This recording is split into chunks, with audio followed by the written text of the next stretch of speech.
Yo, what's going on, guys? It's Sirpix here, finally bringing you the tutorial for the Sirpix render. And basically today I'm going to be showing you how to create this. And I'm really sorry for the delay. I've just been extremely caught up with school. I have my last exams coming up shortly, and so I've been really caught up with school, lots of studying. But I'm going to be trying to make it up to you guys by showing you how to get up until this point. So first things first, just go right into Cinema 4D, and you're going to want to create a new text. So MoGraph, MoText. I'm just going to center this because of OCD. It's a little slow. There we go. Put it in the middle. Let's change the text to say paint, for example. Doesn't even matter. Then I'm going to turn up the depth a little bit, just so we get a bit of a 3D, a little bit more depth to the text, which is going to help us later once we add the paint. That way it looks more realistic and part of the actual letters. And second step, you're just going to copy paste the MoText, and now you have a duplicate. And after you've selected the duplicate, you go to Cats, fill it, so that start and end are both fillet, and then you just change the radii down to 1 centimeter on both. And basically what this does is it makes an outline of the text, and there you go. Now you can see that it just basically it just does one more layer around, but not in front, and it's just so that you can apply a different texture to what's inside and outside. So what we're going to be doing now is pushing this fillet a little bit more forward, just so that it leaves a little bit of space indented in your text. And that's just so that, this might be a little bit too much, like that. And that's just because when it renders, it'll leave a nice little shadow there, and it'll look really good later in Photoshop, especially once you apply a color correction. So, by the way, if this commentary sounds shitty, it's because yesterday I had a party, so I'm hungover, and yeah, I'm doing this sweet art because I owe it to you guys. So yeah. And okay, so now we're going to be creating the first materials. Just double click on the little sphere down here. You just got to create a new material. You either double click in this rectangle down here, just go to create a material. Then you can right click, edit, or just double click this and it'll open your settings for the material. So first things first, I like to right click on this little sphere right here and change it to object soft shadow. This is just personal preference, there's no real change, it's just because I've always done it that way. You're going to want to uncheck specular, then go to luminance. Just go to texture, click this little arrow right here. You'll have a drop down menu, select Fresnel, just like that. And then we're just going to turn down the mix strength a little bit. There we go. Something like that, so about 50% and about 70%. And that is it for the outside. And we're just going to apply that right there. Then you're going to click on the material here, and you're going to open up the options right here, and it says projection, UVW mapping. You're just going to want to change that to cubic. And basically what that does is it changes so that, oh, and also select seamless. And basically what that does is it makes it so that the texture is evenly spread out, as opposed to being projected on one side only. So now it's going to be evenly spread out on the entire letter.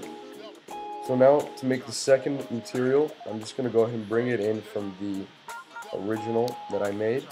This way I don't mess up anything and I can just show you guys directly.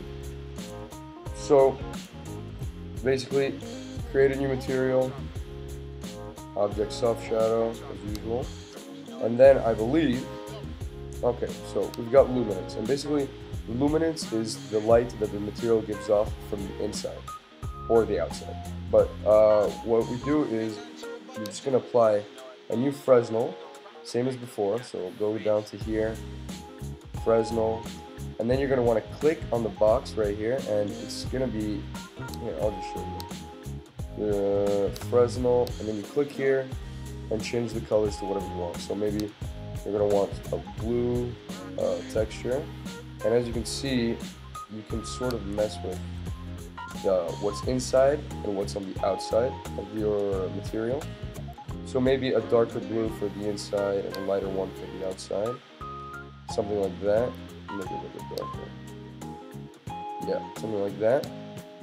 And then you're gonna, let's see, is there any glow here? There is. Okay, so we're gonna want to apply color to the glow here.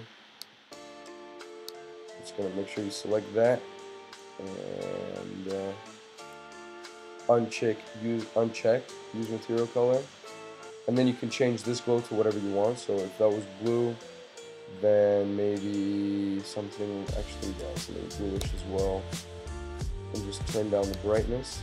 Let's see what the settings are at right here. 60 for the inner strength. We've got 10 and 5. So outer strength 10, radius 5. And that's just going to give a slight glow to your material. And then you're going to go down to displacement, check that, and then I can't remember exactly which one. So I used noise and wavy turbulence. Okay. So for displacement, you're just going to check that, go to texture, noise, and what this does is it makes waves or like discrepancies within the resolution of your material. And basically you're just going to go to this right here, just click on the preview of your displacement right here, change the noise to wavy turbulence, which is what I used, and you're just going to want to change the global scale to something a little bit larger, and basically this just zooms in this image and changes the size of the waves. So make that about 250, and as you can see, that already changes that. Then we're going to change the height, which is the intensity of the displacement, and basically that's 5 centimeters from the surface of your normal material, so it's going to spike up and down 5 centimeters. We're just going to change that to something like 12, and then bring the strength down to approximately 40, something like that.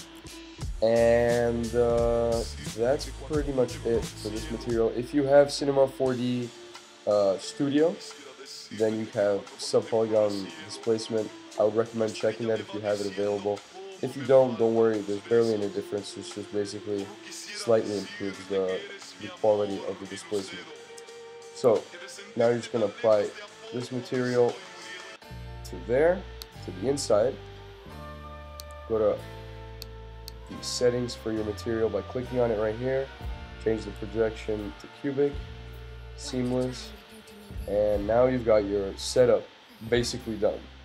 Now that's enough for the text, and what I did after that was you can either, there's two ways to approach this. You can either apply a random effect here by selecting both your text layers, go to MoGraph, Effector, Random, and you're going to see immediately that it's sort of shifted letters in all three planes, and you can just mess around with the settings of that under the effector.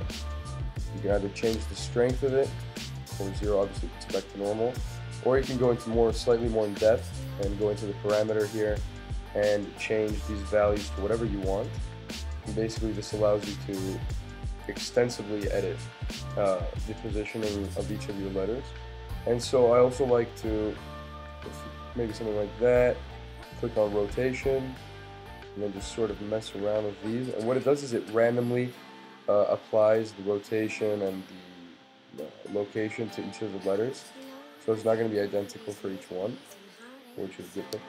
And I'm just going to bring the letters a little bit closer together because it seems like it's slightly spread out. Something like that. That should be okay. Now that's enough for the text. Now we're going to be adding some other features, and that's the cubes, which I use. So just click on this little button right here, and basically this brings you to the 4-window view.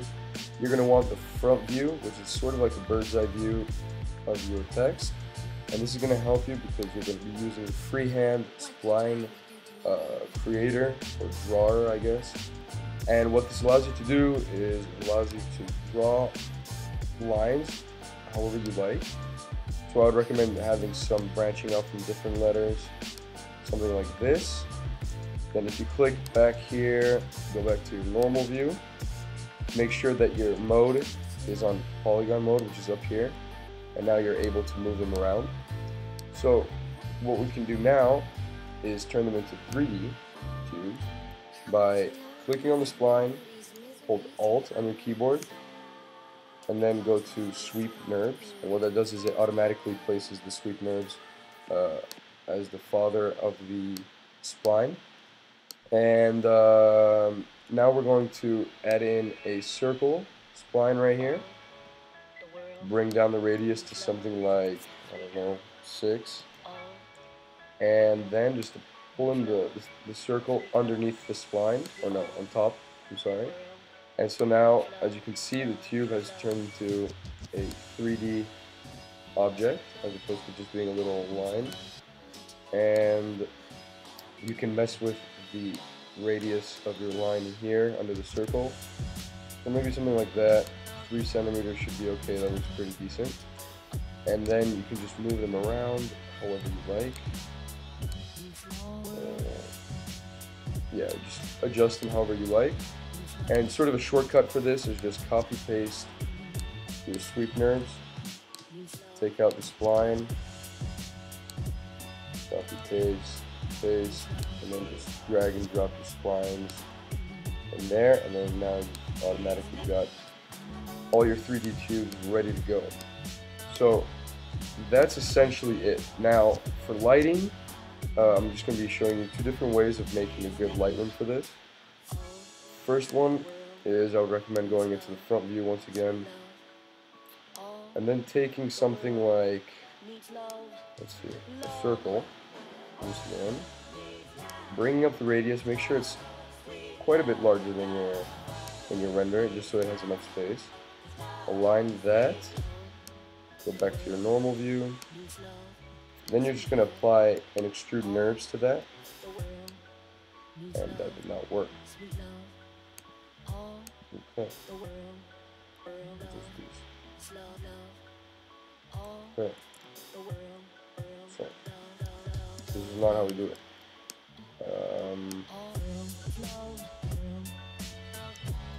Okay, we're going to try that again. I'm going to go to the front view. Then you can either use freehand, cubic, or the B-spline. I'm just going to go with freehand because it's much easier and it doesn't even need to be exact. I'm just going to go ahead and draw a circle around your render, just like that. Go back into your normal view, and then holding Alt on your keyboard, bring in an extrude nerves. This way the spline is now 3D. And all you have to do is turn up the depth, and now you've got your little studio. So let's just bring that forward so that our render is centered. And so there we go, that's perfect. And now we're going to have to make a material to make it glow.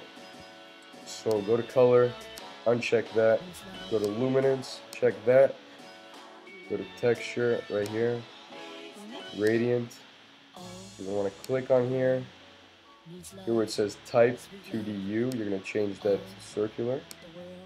And then for the last step, you're just going to right click on the black little box right here and then click invert knots. Go to luminance again, just click back here and then change the brightness to something like 600%. Okay. And take off specular, just like that. So this is your material that will give off some light. We can test that right now by going into your render settings, ambient occlusion, global illumination, and then we'll just, let's see how that looks without the displacement material, because that'll take too long to render. Let's see. Well, as you can see, you've already made a Lightroom where you can very easily make any render look quite decent. So obviously this is without the displacement material here, but as you can see, using a circle Lightroom like this, make sure that all the sides of your render are lit up enough, and that's very important, especially when you want to make a high quality render. So now we're just going to go ahead and apply displacement material, and you're pretty much ready to go. So this is your render. Maybe some final render settings tips. Make sure you use ambient occlusion, global illumination, which you can find under effect here. You just click them and select them. Then go to save. Make sure the format is PNG, and it says alpha channel right here. Also your output, that's entirely up to you. I usually use 1024 by 768. And oh yeah, one final thing. You're gonna realize that maybe when you render this, your Lightroom is going to be visible, and this is not a good thing because you obviously don't want your render to have a big circle around it, which is going to be a pain to edit later. So this is slightly complicated, but bear with me because once you learn this trick, you can make your own Lightrooms, and it's really an essential tip of a graphics designer. So just select your Lightroom, right click it, go to Cinema 4D tags, and then compositing right here. Then under compositing, you have your settings in the bottom right corner. Just uncheck receive shadows and seen by camera. And basically what that does is that it's hidden completely, but it still casts light onto your setup. So yeah, that's pretty much it for the Cinema 4D part. Now I'm going to be moving into Photoshop and showing you guys how to effectively make your paint look realistic in your render. So Also, you're going to want to make an overlay for the white outline of your text so that it's sort of grungy looking. So you're just going to take off color right here, take off specular, go to alpha, select that, texture, load texture, I don't know, it could be anything, any texture that you want really. Click no, and then there you go. You can barely see it, but that's going to be an overlay, and basically you can place that on top of your other materials. And as you can see, make sure you put that on cubic as well, but this is going to leave a little mark on top of your white material, which you already have there. So let's see how that looks. You can use this with any texture you like. This is actually a pretty good tip for overlays. They're extremely helpful when making grungy textures, especially when you want them to be applied on different colors and stuff. So as you can see, it's sort of applying this sort of a dirty look on top of it without having to create a whole other material. And yeah.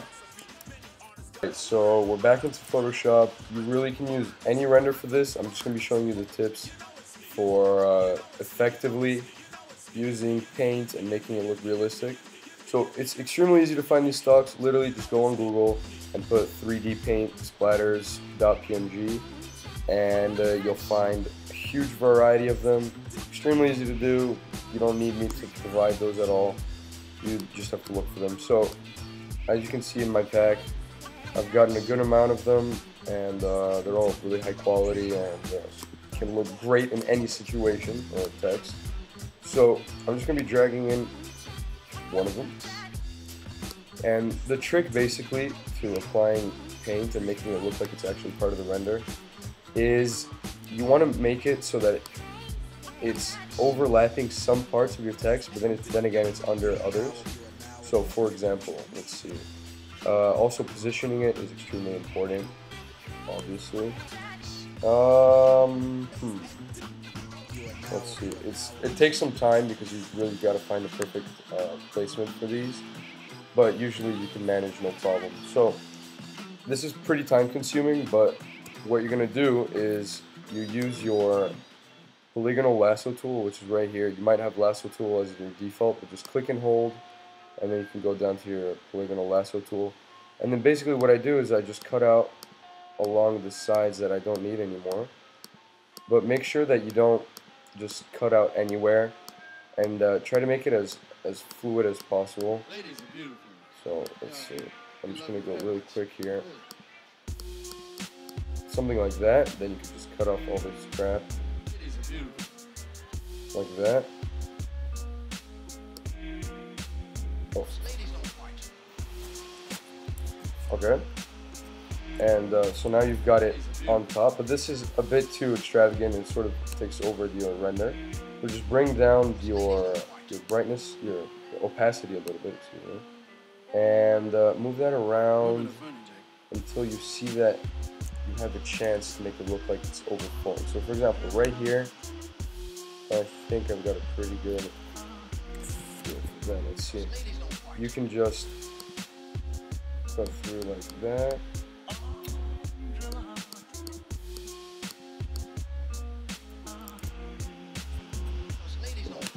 That, and basically you guys get the idea. You're just gonna want to turn down the opacity, see where your stalks are at, and then maybe right here, something like this. Cut off all that.